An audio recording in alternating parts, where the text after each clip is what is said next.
చంచలమైన ఆత్మనందుండ నీ అలవాటు చేసే నీ ఉయ్యాల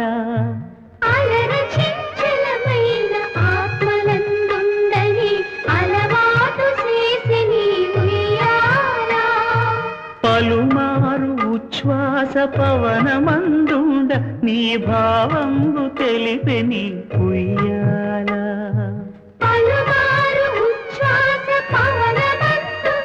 నీ భావంబు తెలిపే నీ ఉయ్యాల